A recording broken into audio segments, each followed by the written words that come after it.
discípulos, que es el Espíritu Santo. Y cómo, ¿verdad?, esta realidad de Dios en nosotros nos lleva a vivir una experiencia en una vida distinta, diferente, que no tiene que ver con nuestra fuerza, con nuestra religiosidad, nuestra capacidad, sino que con la realidad de la presencia del Espíritu Santo de Dios en nosotros. ¿Se acuerdan que nos contaba el pastor Andrés cuando vimos ahí en el capítulo 14, ¿verdad?, cómo Jesús anima a sus discípulos? Porque esta realidad, la presencia del Espíritu Santo, la presencia de Dios en ellos, les iba a permitir, ¿verdad?, recordar lo que Él les había enseñado. Les iba a permitir entender, ¿verdad?, cómo obrar en la vida. Hermanos míos, en esta ocasión, ¿verdad?, yo quiero animarles a que sigamos en el capítulo 14 de Juan. Pero fíjense lo que vamos a hacer. Los que han estado con nosotros estos últimos 2 meses seguramente recordarán que hemos estado hablando sobre Deuteronomio capítulo 30, ¿no? ¿Se acuerdan? Deuteronomio capítulo 30. ¿Se acuerdan que es una exhortación que Dios hace al pueblo de Israel antes de entrar a la tierra de Canaán? ¿Se acuerdan? ¿No es cierto? Era una generación nueva, habían llegado a la ribera del río, ¿de cuál río? Del río Jordán, y incluso había cambio de mando, ¿no es cierto? Estaba asumiendo Josué y Moisés llegaba hasta ahí nomás, pero Dios, por intermedio, ¿verdad?, uno de los últimos discursos de Moisés, le plantea 3 demandas al pueblo de Israel. ¿Se acuerdan? ¿Cuáles eran? Conviértanse, obedézcanme y ámenme. ¿Se acuerdan? Conviértanse, obedezcan y ámenme. Porque en la tierra, ¿verdad?, a la cual ustedes van, yo les voy a bendecir. Elijan entre la vida y la muerte. Si eligen la vida, yo les voy a bendecir. Y se acuerdan que las bendiciones tenían que ver con la generación, tenían que ver con sus cultivos, tenían que ver con sus ganados, ¿verdad? Tenía que ver con seguridad. Incluso Dios les dice, yo anhelo para ustedes prosperidad y bienestar. ¿Se acuerdan? Ok. Estuvimos varios domingos detenidos en eso. Miren, el capítulo 14 de Juan, ¿verdad? Quiero que lo leamos del versículo 8 al 31, para que podamos entender que exactamente los mismos principios que Dios en aquella oportunidad transmitió a su pueblo de Israel, hoy Jesús hace algo muy similar, sino más bien igual, pero con sus discípulos. Y leamos entonces Juan capítulo 14 del versículo 8 al 31. Felipe le dijo, Señor, muéstranos el Padre y nos basta. Jesús le dijo, ¿tanto tiempo hace que estoy con vosotros y no me has conocido, Felipe? El que me ha visto a mí, ha visto al Padre. ¿Cómo pues dices tú, muéstranos al Padre? ¿No crees que yo soy en el Padre y el Padre en mí? Las palabras que yo os hablo no las hablo por mi propia cuenta, sino que el Padre que mora en mí, Él hace las obras. Creedme que yo soy en el Padre y el Padre en mí, de otra manera, creedme por las mismas obras. De cierto os digo que el que en mí cree, las obras que yo hago, Él las hará también, y aún mayores hará, porque yo voy al Padre, y todo lo que pidiereis al Padre en mi nombre, lo haré, para que el Padre sea glorificado en el Hijo. Si algo pidiereis en mi nombre, yo lo haré. Si me amáis, guardad mis mandamientos, y yo rogaré al Padre, y os dará otro Consolador, para que esté con vosotros para siempre, el Espíritu de verdad, al cual el mundo no puede recibir, porque no le ve ni le conoce, pero vosotros le conocéis, porque mora con vosotros y estará en vosotros. No os dejaré huérfanos, vendré a vosotros. Todavía un poco y el mundo no me verá más, pero vosotros me veréis, porque yo vivo, vosotros también viviréis. En aquel día vosotros conoceréis que yo estoy en mi Padre y vosotros en mí y yo en vosotros. El que tiene mis mandamientos y los guarda, ese es el que me ama. Y el que me ama será amado por mi Padre, y yo le amaré y me manifestaré a él. Le dijo Judas, no el Iscariote, Señor, ¿cómo es que te manifestarás a nosotros y no al mundo? Respondió Jesús y le dijo, el que me ama, mi palabra guardará, y mi Padre le amará, y vendremos a él y haremos morada con él. El que no me ama no guarda mis palabras, y la palabra que habéis oído no es mía, sino del Padre que me envió.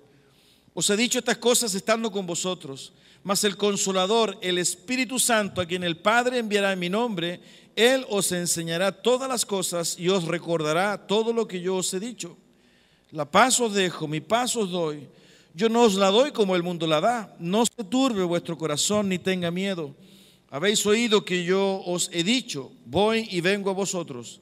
Si me amarais, os habríais regocijado porque he dicho que voy al Padre, porque el Padre mayor es que yo. Y ahora os lo he dicho antes que suceda, para que cuando suceda, creáis. No hablaré ya mucho con vosotros, porque viene el príncipe de este mundo, y él nada tiene que ver, y él nada tiene en mí. Mas para que el mundo conozca que amo al Padre, y como el Padre me mandó, así hago. Levantaos, vamos de aquí. Señor, en el nombre de Jesús, te queremos rogar que tú seas, amado Dios, ayudándonos en esta mañana. Padre, extiende tu misericordia, Señor, sobre nuestras vidas. Necesitamos comprender, Señor bendito, lo que acabamos de leer. Y te rogamos, Señor, que nos permitas estar atentos. Es un domingo más, Señor. No permitas que sea algo rutinario en nosotros. Tal vez, amado Dios, sea una oportunidad para enmendar nuestra vida, para entender realmente tu evangelio. Que tu Espíritu Santo y tu palabra nos ayude, Señor, sobre todo a ser sinceros con nosotros mismos. Te lo rogamos en el nombre de Jesús. Amén. Según los autores, según los escritores, los teólogos, y también lo hacía notar el pastor Andrés el domingo pasado, este es un momento de despedida de Jesús. Si usted revisa el capítulo 13, 14, ahí tiene la Biblia abierta, así que puede acompañarme. Capítulo 13, ¿verdad? Jesús le lava los pies a sus discípulos. Jesús sabe que en las próximas horas lo van a ir a buscar, lo van a traicionar. Y Él tiene cosas que entregarle a sus discípulos. Ojo, pensemos siempre en Deuteronomio 30, porque hay mucha similitud. Jesús sabe que sus discípulos, sus amigos, están por comenzar a vivir una nueva etapa. Jesús sabe que en las próximas horas va a ser traicionado por Judas, va a ser negado por Pedro. Jesús sabe, ¿verdad?, que el grupo va a ser diezmado. Y genera, ¿verdad?, esa conversación en esos capítulos 13, 14, 15 y 16 de Juan. Juan, el Evangelio, lo refleja muy bien. Y hay un diálogo con los suyos. Jesús sabía que en horas más, incluso en días más, el escenario en la vida de estos hombres iba a cambiar drásticamente. Él ya no iba a estar. Entonces, incluso hay algunos autores que señalan de que pareciera, ¿verdad?, que había prisa en Jesús. Porque le lava los pies, se produce la última cena, van al monte, cantan un himno, ¿verdad? Jesús tiene su oración en el capítulo 17, preparando, ¿verdad?, todo lo que está. Y había inquietud en los discípulos. Fíjense que eso lo podemos de alguna forma chequear en algunos diálogos.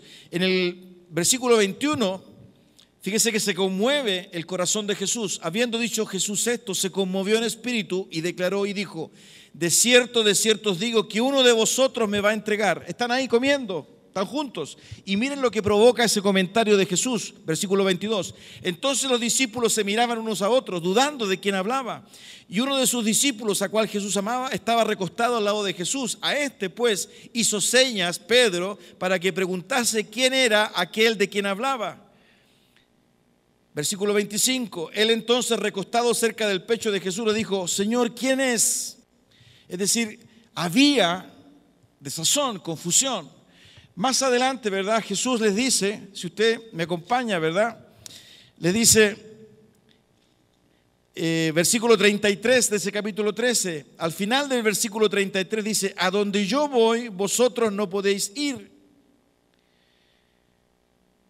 Versículo 36, aparece la inquietud de Pedro: Señor, ¿a dónde vas? Jesús responde: a donde yo voy no me puedes seguir ahora, más me seguirás después.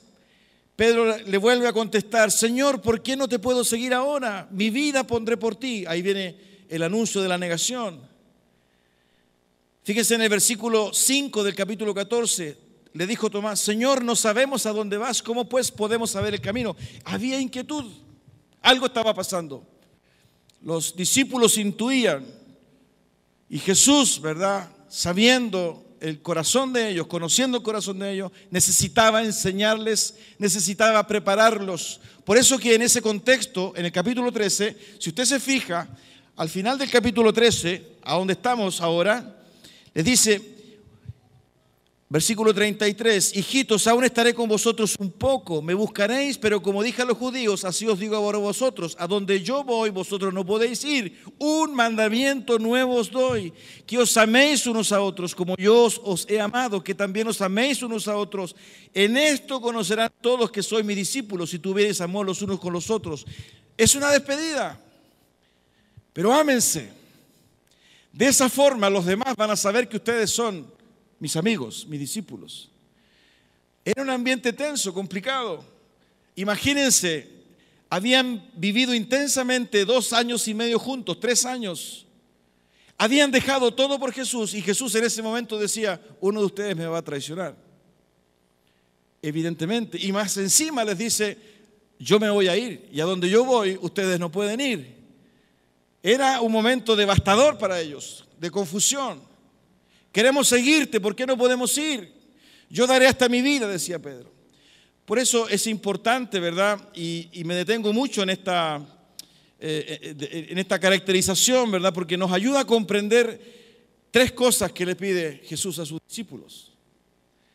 Al comienzo de la crisis, al comienzo de la tensión, al comienzo del cambio de escenario, al comienzo, ¿verdad?, de la dificultad, al comienzo de una nueva etapa que sus discípulos estaban por vivir, Jesús le plantea 3 demandas, tal cual lo hizo Dios con Israel en el Jordán, antes de entrar a la tierra prometida.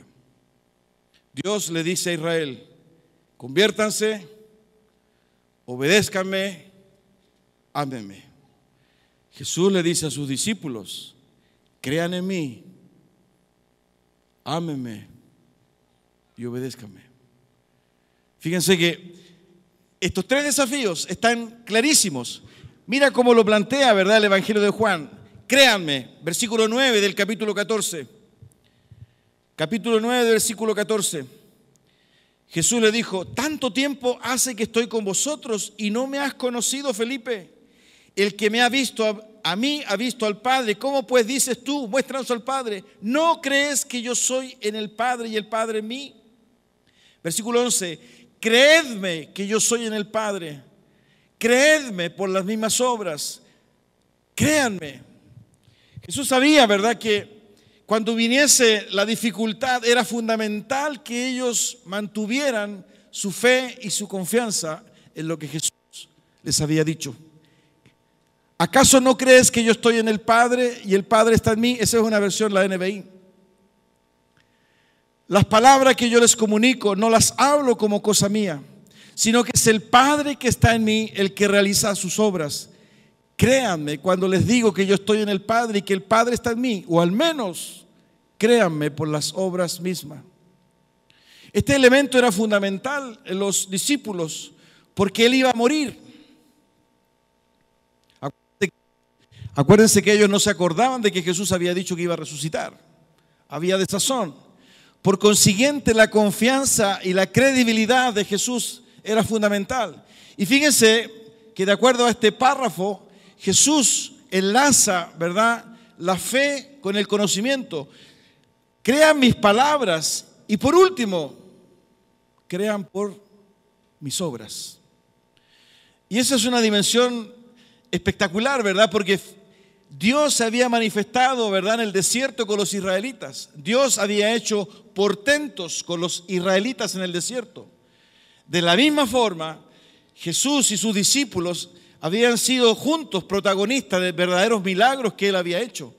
Por consiguiente, ¿verdad?, esta credibilidad y esta confianza en Jesús estaba también motivado no solo por lo que Jesús había compartido, no solo por las palabras de Jesús, sino que también por la obra que ellos habían visto, Jesús había hecho.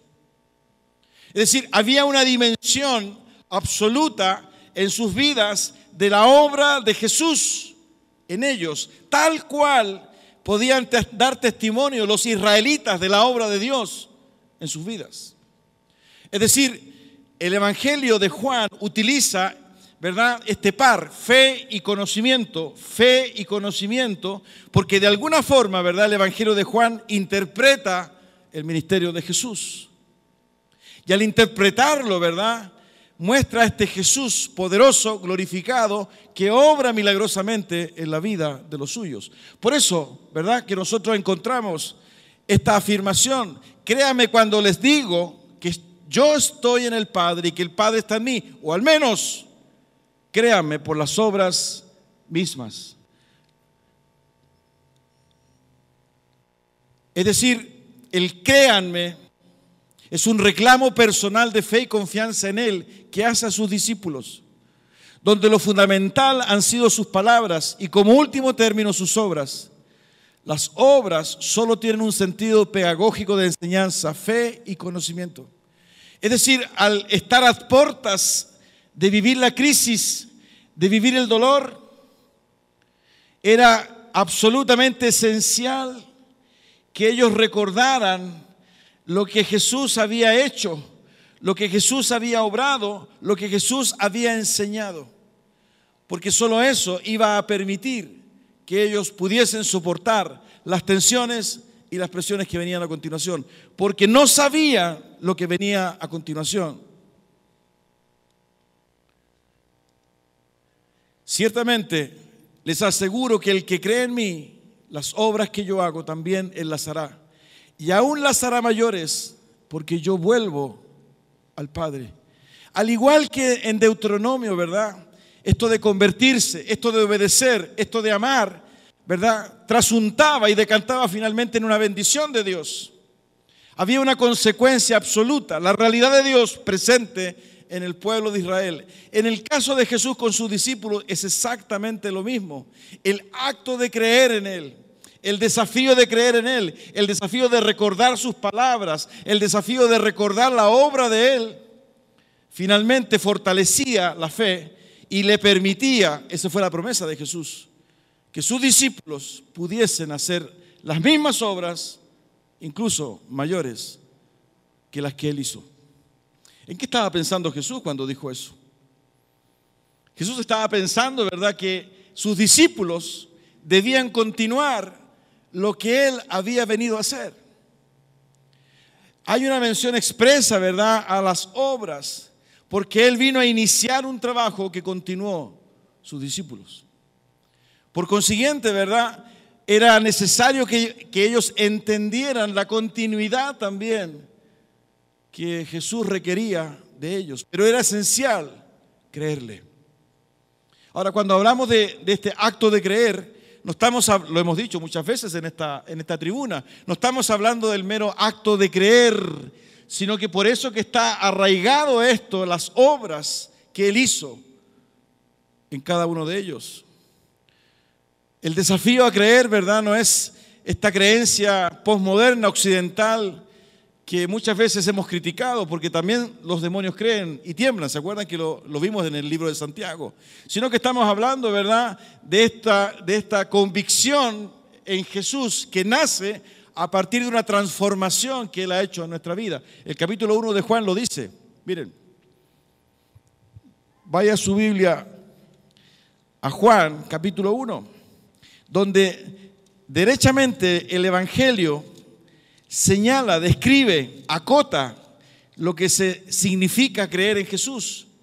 Versículos 12 y 13, más a todos los que le recibieron, a los que creen en su nombre, les dio potestad de ser hechos hijos de Dios, los cuales no son engendrados de sangre, ni de voluntad de carne, ni de voluntad de varón, sino de Dios. Por consiguiente, estos que creen en Él, por consiguiente, estos que han visto y escuchado, ¿verdad?, su palabra, estos que van a continuar, ¿verdad?, como discípulos de Jesús, el trabajo y el ministerio que Él comenzó, son hombres y mujeres que no son, sino más bien engendrados de sangre, ni de voluntad de carne, ni de voluntad de varón, sino de Dios. El creer y el ser engendrado por Dios es una sola cosa. es un desafío, ¿verdad? No a nuestra mente solamente, sino que es un desafío a dejar el obrar a Dios en nuestros corazones cuando nacemos de nuevo. Esta es una realidad espiritual que se hace presente en todo el Evangelio de Juan. Es exactamente el mismo diálogo que tiene Jesús con Nicodemo. Por consiguiente, cuando Él está por irse, cuando Él está por ser apresado, cuando Él está por ser crucificado, cuando Él sabe que sus discípulos se van a diezmar, se van a asustar, están confundidos, Él le dice: por favor, crean en mí. Acuérdense lo que yo les he dicho. Acuérdense las obras que han visto. Esas palabras que ustedes han escuchado de mí, esas obras que yo he hecho, no son mías, las ha hecho mi Padre a través de mí. Pero crean, es fundamental que ustedes crean. Y eso no ha cambiado.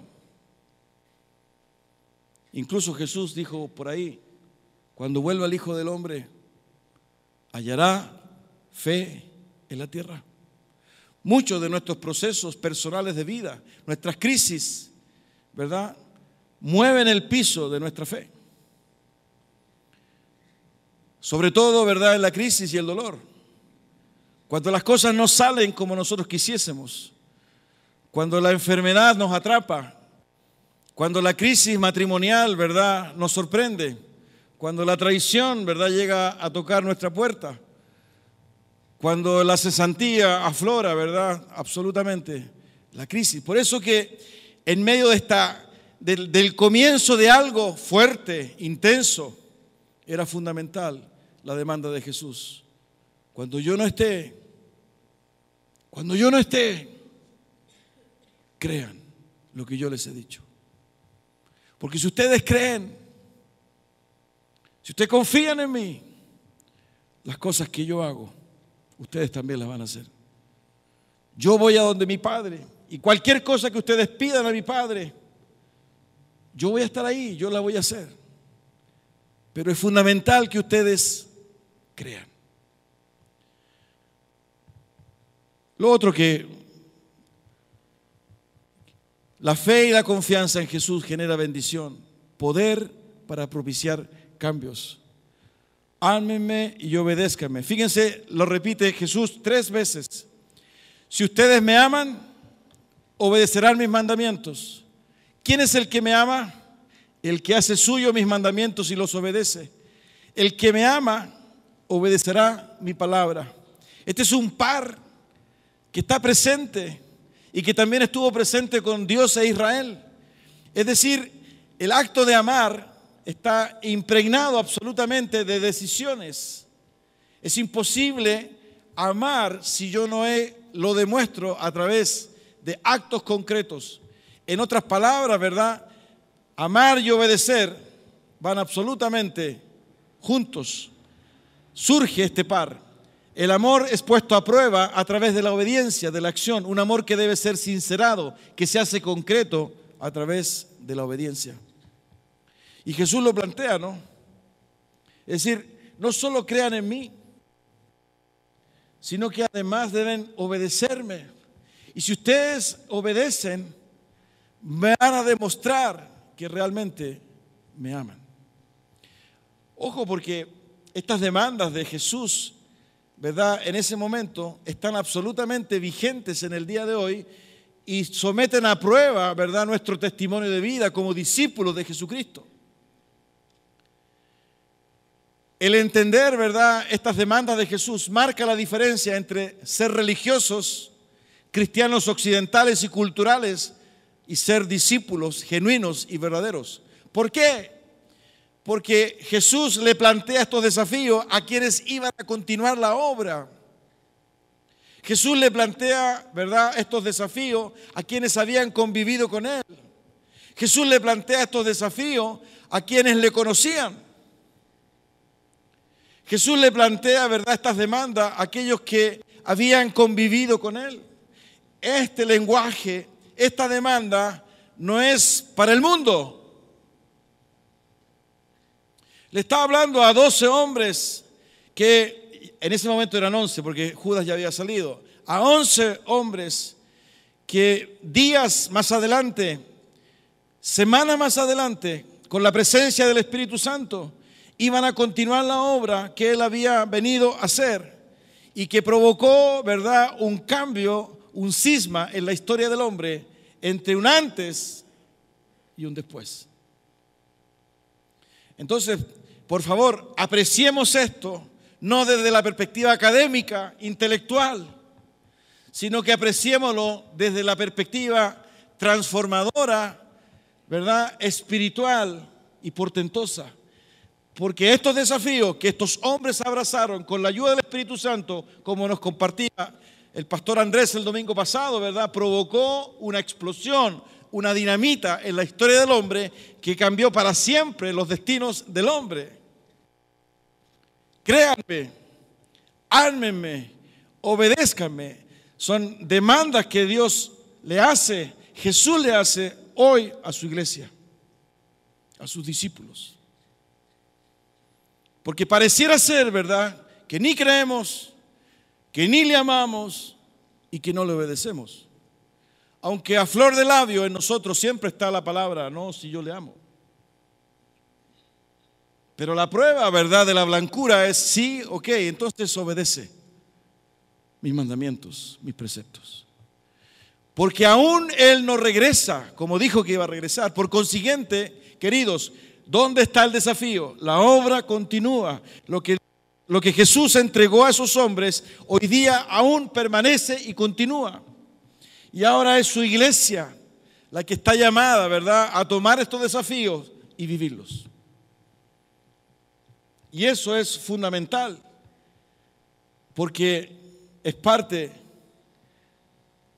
de su demanda. Y fíjense, el creer lleva a sus discípulos a hacer lo mismo que hacía Él, incluso algo mayor. El amar y obedecer lleva a vivir la manifestación de Él en nuestra vida y lleva a la poderosa y bendita bendición de vivir con Él en nuestra vida. Si usted se fija, y hacemos un paralelo con Deuteronomio 30, ¿verdad? Dios está con Israel, Dios les manda a convertirse, Dios les manda, ¿verdad?, obedecer y amar. Van a entrar en una tierra, van a vivir un proceso distinto, una etapa diferente. Dios les promete y les dice, les quiero bendecir, voy a estar con ustedes. Van a prosperar. Pasan los años, ¿verdad? Y aparece la iglesia como una comunidad, aparece Jesucristo y aparece la misma demanda. Créanme, ámenme, obedézcanme. Yo voy a estar con ustedes, yo me voy a manifestar con ustedes y ustedes van a ser capaces de hacer lo mismo que yo, incluso algo más grande. Nada ha cambiado.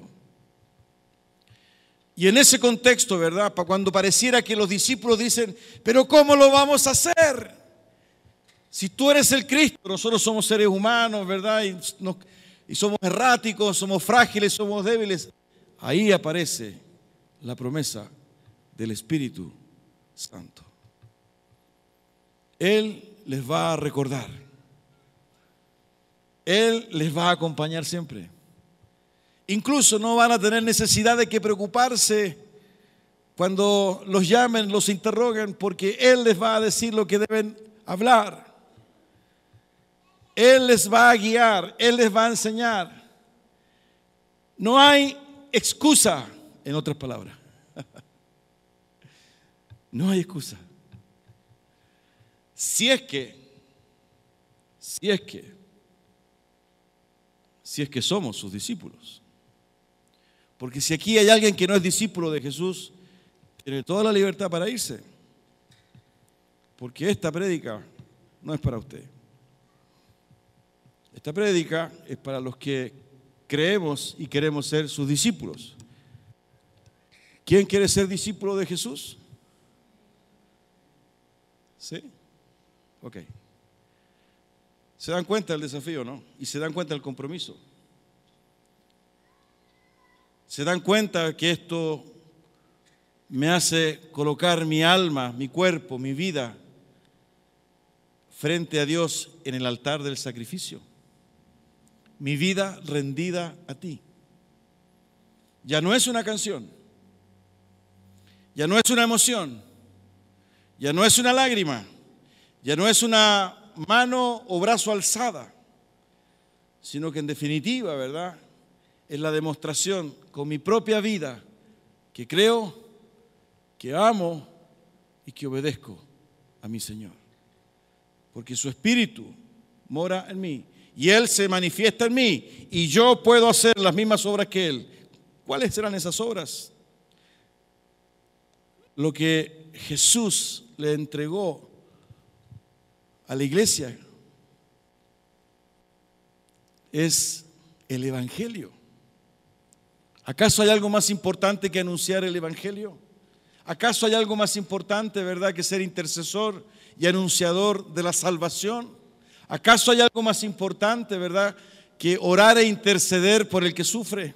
¿Acaso hay algo más importante como iglesia hoy día, en medio del caos que nos rodea, en medio del pecado, verdad, que nos agobia, en medio de la corrupción que hoy día verificamos, este testimonio y esta luz de esperanza, verdad, de anunciar la salvación, el Evangelio, de decir y de constituirnos ni más ni menos que en testigos de la realidad de la eternidad, de la vida eterna? Todo esto está en juego a través de la iglesia de Jesucristo. Por eso, queridos, es el mismo cuadro que veíamos en Jordán. Ahora es algún lugar de la ciudad de Jerusalén, cientos de años después, cuando está por iniciarse la época de la gracia en Jesucristo, cuando está por constituirse la iglesia como finalmente la última comunidad de Dios que da testimonio de su reino. Y en esa realidad está presente usted y estoy presente yo. Si usted se fija, esto no es religiosidad, no es cristianismo, es el cristianismo occidental, porque a sus discípulos les costó la vida dar testimonio. Todos fueron asesinados, perseguidos. La iglesia de Dios en los primeros siglos vivió el martirio. Es decir, la demanda de Jesús, que en ese momento, ¿verdad?, era en un contexto de intimidad, después de haber cenado, se tradujo finalmente, ¿verdad?, en una prueba de vida, porque a los tiempos después todos fueron diezmados y perseguidos y dieron su vida por este acto de confesión y devoción. Sí, Señor, creo en ti. Sí, Señor, te amo. Sí, Señor, te obedezco. Y le significó la vida. ¿Y por qué lo expreso de esta manera, queridos? Porque de alguna forma tenemos que entender que el llamado de Jesucristo, que la experiencia del Evangelio nos compromete absolutamente en todo lo que somos, en todo lo que hacemos, en todo lo que decimos. Absolutamente. No es un hábito superficial, no es algo que hemos heredado familiarmente, no es algo que está circunscrito, ¿verdad?, en una cultura en la cual hemos nacido, sino que tiene que ver básicamente con nuestra propia vida en sacrificio vivo, como decía Pablo en Romanos 12. Un culto racional, santo, agradable a Dios, un culto. Por eso yo decía hace un momento, siempre estamos adorando a Dios. Siempre estamos adorando a Dios. Siempre estamos adorando a Dios. Siempre, ¿verdad?, nuestra vida y nuestro cuerpo se transforma en esta capillita, en este templo, porque Él habita en nosotros. Toda la vida, toda la integridad de nuestro ser, la misma demanda de Dios a Israel, por la presencia de su Espíritu Santo en nosotros. Estamos celebrando hoy día la Iglesia Católica Romana el Domingo de Ramos. Se acerca la Semana Santa. Y pareciera que un sector de la ciudadanía, ¿verdad?, se recoge. Y respetamos todo eso. Qué bueno que al menos durante una época en el año exista esa intención. Pero los discípulos de Jesucristo se recogen todos los días. Y todos los días son Semana Santa, entre comillas. Porque son peregrinos que han sido depositados en esta sociedad y en esta cultura para continuar la obra que Jesucristo comenzó hace más de 2000 años atrás. Les llamaban los del camino, porque predicaban, porque oraban, porque anunciaban. Hermanos míos, ese es el mismo desafío para hoy. Y la promesa de Jesús: yo voy a estar con ustedes, me voy a manifestar con ustedes. Ustedes van a hacer obras más importantes que las que yo he hecho. Y a pesar de que puedan vivir momentos complejos y difíciles, tensiones, no se olviden lo que yo les he dicho. Créanme, créanme. Nada ha cambiado, queridos. Nada ha cambiado. Vamos a tener un momento de oración y yo quiero invitarte a reflexionar en esto. Si tú has declarado que eres un discípulo, una discípula de Jesús y no te has ido de este templo, yo creo en el nombre del Señor que tienes que examinar tu vida, examinar tus prioridades, examinar tus motivaciones delante de Dios. El créanme, el ámenme, el obedézcanme, aún está presente. Si tú dices que amas, debes obedecer. En el nombre del Señor, yo te ruego que puedas sinceramente examinar tu vida en esta mañana.